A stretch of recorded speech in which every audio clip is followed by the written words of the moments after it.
Hey guys, welcome back to the channel and welcome to my Barcelona end of the season review for the 2023-2024 season. As many of you guys know, I posted a Barcelona mid-season review back in December. And that's actually my first video on YouTube that ever did really well. I'm sure a lot of you guys watching this video are here now because you found my channel through that video. And if you remember that video, you know that I wasn't very pleased with Barca up until that point of the season. Now, for context, I filmed that video the day before Barca played America in that friendly in Dallas. So it was around mid-December. And I thought at that point of the season, Barca had reached rock bottom in mid-December. But little did we know, the worst was still yet to come, because January for me was Barcelona's worst month this year by far. It was disgusting to watch Barca in January. And you know, up until that point when I filmed my mid-season review, Barca off the pitch was kind of just like still normal. You know, there wasn't anything crazy going on. But then after December, it all went to shit. Off the pitch, on the pitch, Barca this year was a mess all around. And if I had to give Barca a grade for this season, it'd be a D. And I could very easily give Barca an F if I wanted to. Because when it comes to Barcelona, the standard is winning trophies. That is what that's the only goal, to win a trophy. You ideally want to win the biggest ones. You want to win the league or the UCL. Hopefully, maybe fucking one day we'll win the UCL again. But those are the two trophies that you mostly want to win. But if you can win a Copa, if you can win a Super Cup, that's still good because you're at least winning something.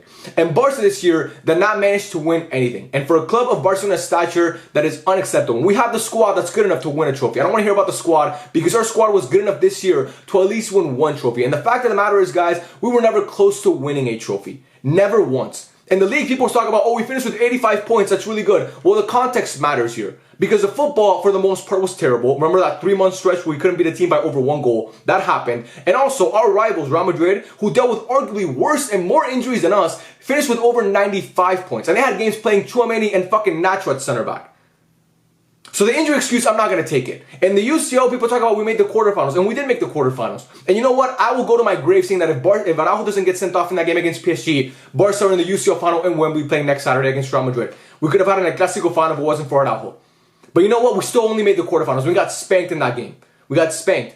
And then in the Copa del Rey, you get knocked out in the quarterfinals by Bilbao. In a game with it was just a disgusting performance by Barcelona. I still remember that game like it was yesterday. And then the Super Cup, yes, you beat Osasuna in the semifinal, but then you got spanked by your biggest rivals 4-1 in the final. And to me, the way I measure Barca season since I was a little kid is that we win a trophy and then we beat Real Madrid. And this year, it didn't happen. Neither of those things happened. We didn't beat Real Madrid once. We played them 3 times, couldn't beat them once. And we actually got outplayed every single time. The one in the Bernabeu was a little bit questionable because that was a robbery, but still. I mean, like, we lost the game anyway. I'm not going to go back and harp on that because we lost the game. And they were going to win the league no matter what. Whether they won that game or lost that game, but they were going to win the league no matter what. And then the one in the Super Cup, we got spanked for one of the most embarrassing games I've ever had to sit through as a Barca fan. And then the one at Montjuic, you're dominating that first half and then you lose the second half because Jude Bellingham dunks on your head. So you can't win a Clásico, you can't be your biggest rivals, and you can't win a trophy. Not good enough. It's just not good enough, man. And I'm extremely disappointed with Barca this year. And that's just and like on the pitch, like I said, it was disgusting. Because when Barca seemed like all the games that we had to win to make a statement, we could never do it. We couldn't beat Real Madrid, we couldn't beat PSG, we couldn't beat Bilbao. All these important games where Barca could really make a statement and say, you know what, we're not the same old Barca, we're actually different now. They just couldn't come through. They couldn't come through. Whether it was the manager or the players' mentality, I don't know what it was, but it just wasn't there this year. It was disgusting to watch. And that's not even me getting to the off-the-pitch shit, which is even worse than on the pitch, which is crazy because Barca this year on the pitch were terrible. Extremely inconsistent. Actually, let's finish on the pitch and then we'll get to off the pitch. What else did I hate about Barca on the pitch this year? Oh, the inconsistencies. You know, we conceded a goal within the first 20 seconds twice this year. How many times did we watch Barca this year score a goal and then concede right after, like we saw against Girona a couple weeks back? Or against Sevilla, Viñas, it wasn't directly after like Girona, because Girona was literally, we scored, and then from kickoff they scored. With Sevilla, it was like, what, 5 minutes later, but still. One half we come out, we're playing well, the next half we come out, we're playing shit. We play the first half well, we play the second half bad. We play the first half bad, we play the second half well. It was too inconsistent, up and down. That's the story for most of our players this year. How many consistent performers did Barca have this entire year? Barely any. We have a striker that's washed. We have a loan signing in Cancelo, who, you know, started off well and then went to shit. We have another loan signing in Joao Felix, who, you know, started off well his first 3 games and then went to shit. We have a 16-year-old carrying the attack. We have Romeo playing fucking minutes for this team. We have a center back playing CDM. Like, it just wasn't good enough, man. Nothing about Barca this year was good enough for me. And people might think I'm being harsh. Again, guys, the standard is the standard. Barcelona is one of the biggest clubs in the world. To me, they're the biggest club in the world for a reason. Because the standard is trophies. That's what it is. And the team was good enough to win trophies this year. And the injury excuse is lazy because every team in Europe dealt with injuries this year. Erik ten Hag's Manchester United had one of the worst injury crises in all of Europe. Literally go look at their injury history throughout the whole year. It was terrible. And guess what? They still came away with a trophy. They won the FA Cup and they beat Man City in that final. And we couldn't come away with a single fucking trophy this whole year. Unacceptable. It's not good enough, man. The players weren't good enough. The board for sure wasn't good enough. The coach for sure wasn't good enough. I'll tell you that right now. People want to escape Xavi. Like, people all of a sudden are like, look, I'm pissed by the way that Xavi's leaving. I'm not pissed that he's leaving. I'm pissed by the way he's leaving. Remember that what I said. I'm pissed by the way he's leaving, but still, people want to, now that Xavi's leaving, everybody wants to say, oh, it was never his fault. Yes, it was, bro. The highlight against Madrid in the Super Cup final where they spanked us in that first half was Xavi's fault. Him getting sent off against PSG, that was his fault. Him getting sent off every game, that was his fault.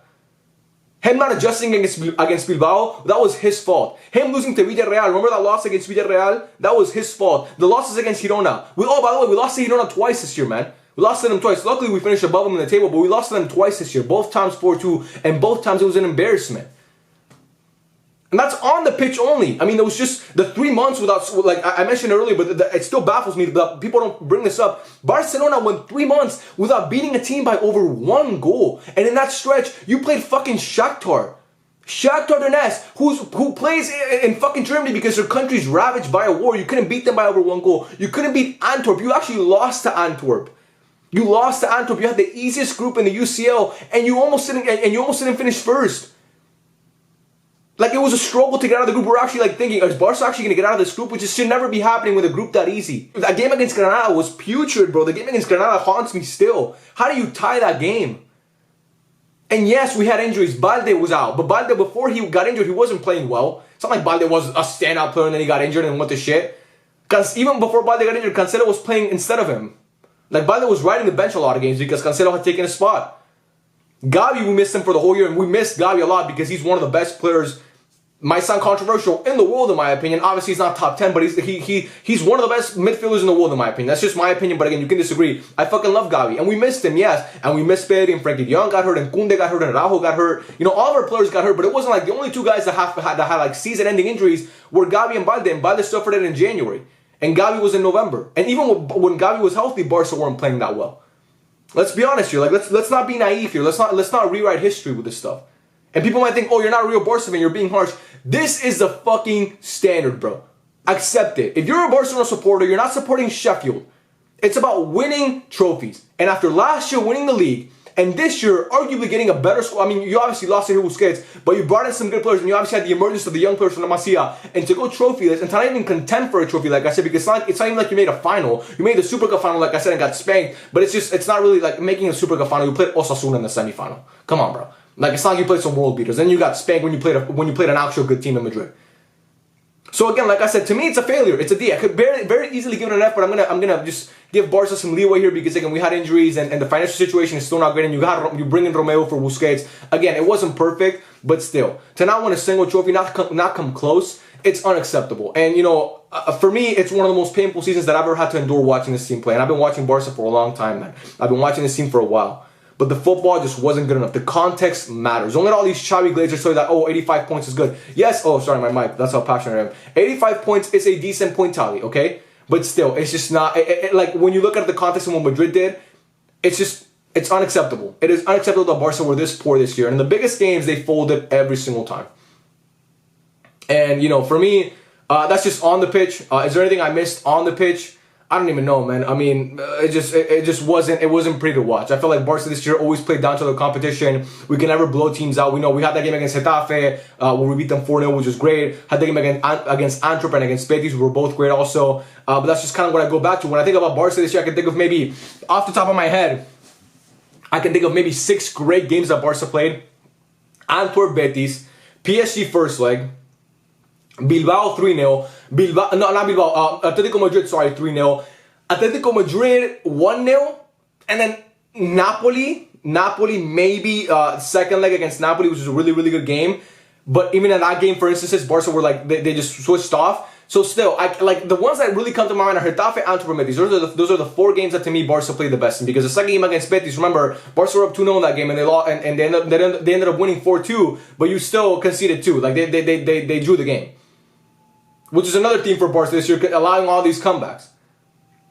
So again, for me as a Barcelona fan, I will never be okay with what I saw on the pitch this year, because this isn't like 2019, 2020 when Barca went trophyless and we had Messi, but that squad was washed, man. This squad is not washed. Don't let anybody tell you otherwise. Please, guys, all my Barca fans watching this, do not let anybody convince you that Barcelona have a bad team and that's why they can't compete. Don't let anybody convince you that Barcelona have an amazing squad. I can name 5 world-class players off the top of my head at Barcelona currently. Off the top of my head, I can name 5 world-class players. How many teams can say that they have that? How many teams can say that? And by the way, they're not fringe world class. Araujo, I don't care what anybody says about him this year. He wasn't great. He's not fringe world class. Okay, Pedri's not fringe world class. Pedri's world class. Gundogan is world class. Lamine Yamal, even at his young age, is fucking world class. Frankie de Jong is world class. Koundé is world class. These are all really, really, really good players that any team in Europe would snatch up today if they were on the free market. Today. And you can't win a trophy. No.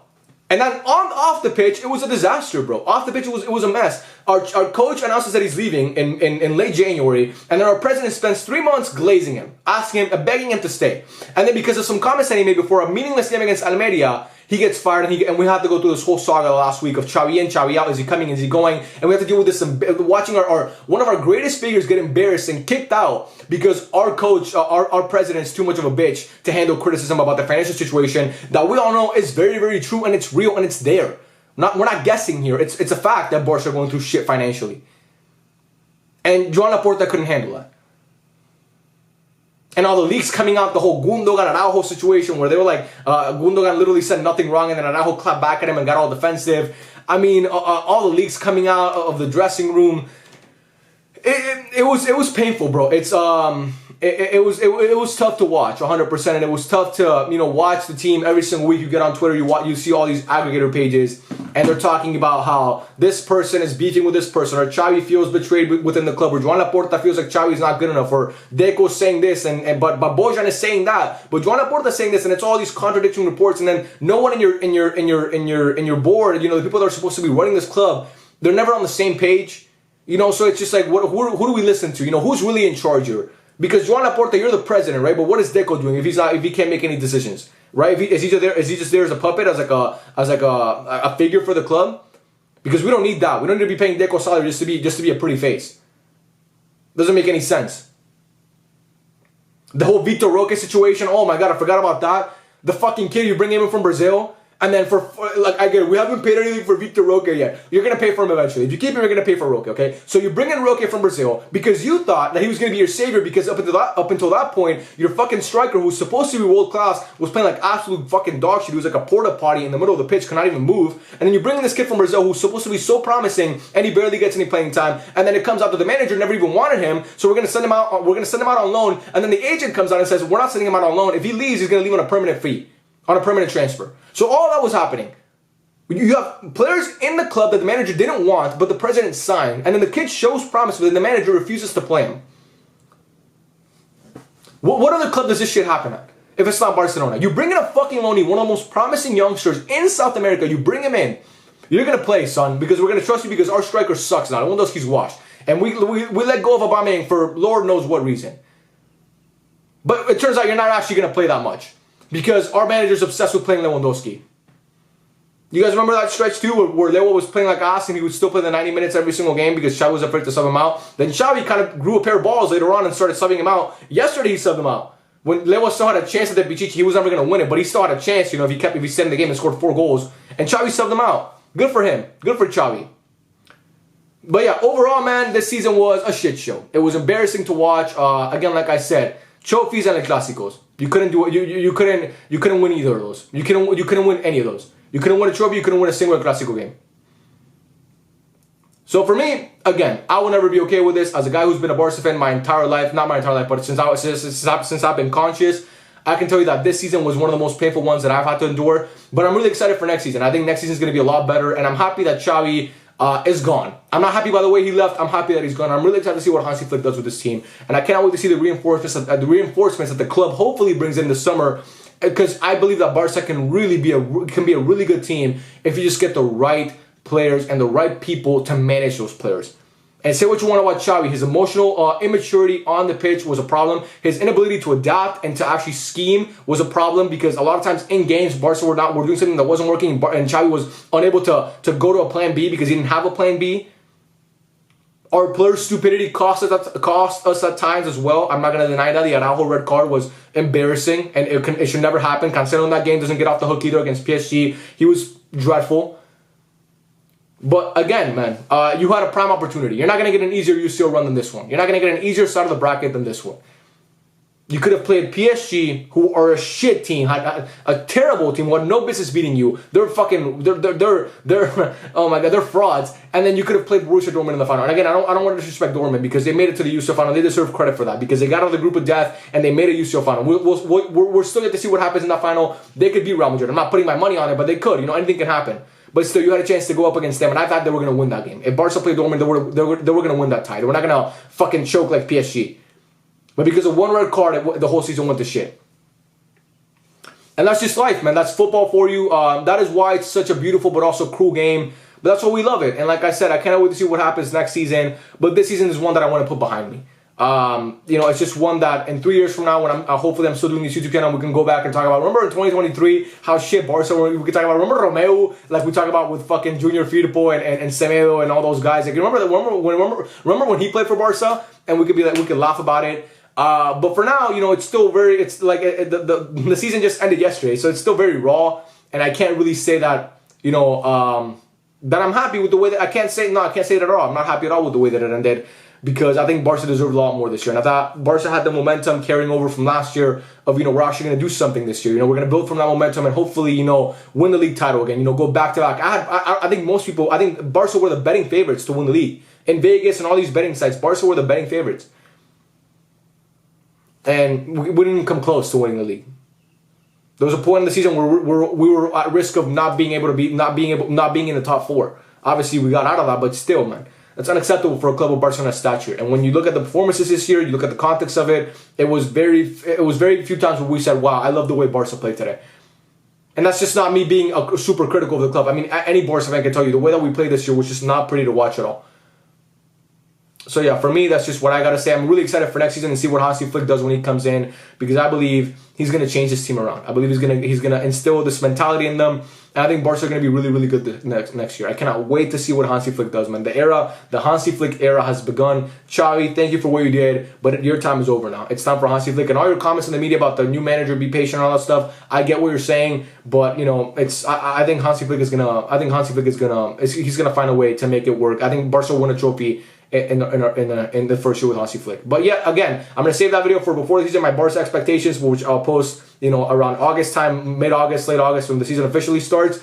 But yeah, man, you guys let me know what you thought of Barca in 2023, 2024. Do you guys think I'm being harsh? Do you think I'm being reasonable? Do you think I'm being fair? Do you think I'm being easy? I'm going easy on Barca. I don't think you could say I'm going easy on them, but again, maybe some people have higher standards for Barca than even I do. But yeah, you guys let me know in the comments section down below. This was a long video because I had a lot to say about Barca this year. I just wanted to kind of rant because there was a lot of things that I've been holding in for the whole year that I just wanted to wait to release in this video because it's just been a long year, like I said, and I cannot wait for next year. I'm so happy we can put 2023, 2024 behind us.